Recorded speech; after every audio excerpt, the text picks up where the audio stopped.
I'm Ryan Engle, shaper and designer for Nation Surfboards, and this is the 2015 Sonic Boom.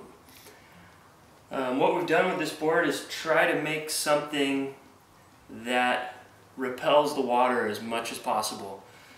Meaning we want a board that's going to fly and maneuver effortlessly in less than stellar conditions. A good example is a lot of the waves most of the time in Southern California and in Japan alike are not very good.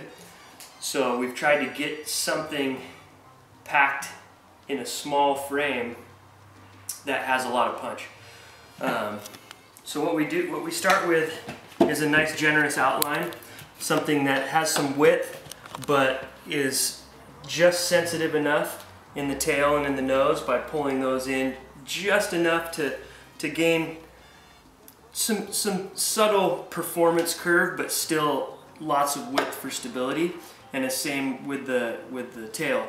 We step it in with a slight wing and try to get the tail angled in as fast as possible from the back foot back. But really the ultimate design feature in this board is the quadruplane bottom.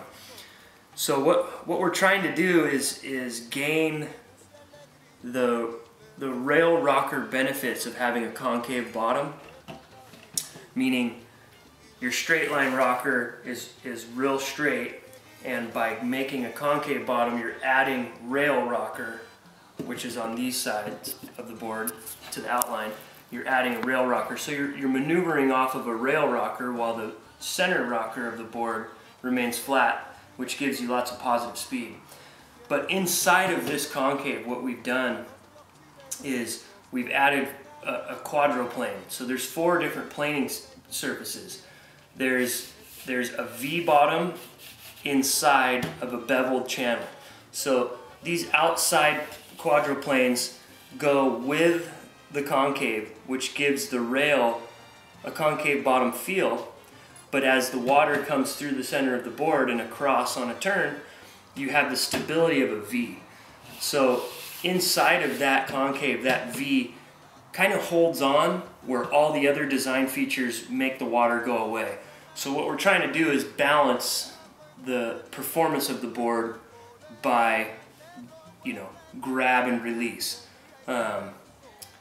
Ultimately, the combination of all these things results in confusing the water to a certain degree.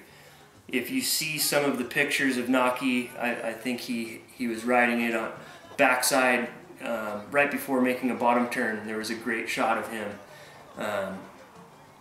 And you can see that there's no water flow over the board, over the deck. As he was going through, everything was deterring the water from climbing over the board. And when you design a nose rider, so to speak, you're trying to gain that water fold over the board by making soft, round rails, and that water fold is what allows you to nose ride. Well, on a board like this, it's quite the opposite. What we're trying to do is get the water away from the board as much as possible.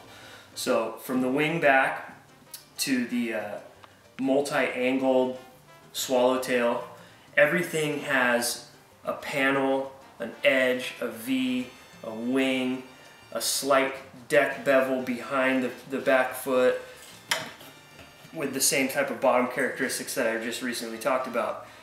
The combination of all those things does just that. It confuses the water to not want to grab onto the board. It's essentially just why we do a hard edge tail on modern boards, is to deter the water from grabbing the board. So basically what you have is a board that's stable and easy to generate your stability on, given the outline and the flattish rocker. But ultimately it's a very, very high performance board, given the fact that in the most gutless wave you can create an enormous amount of speed. And with speed comes everything.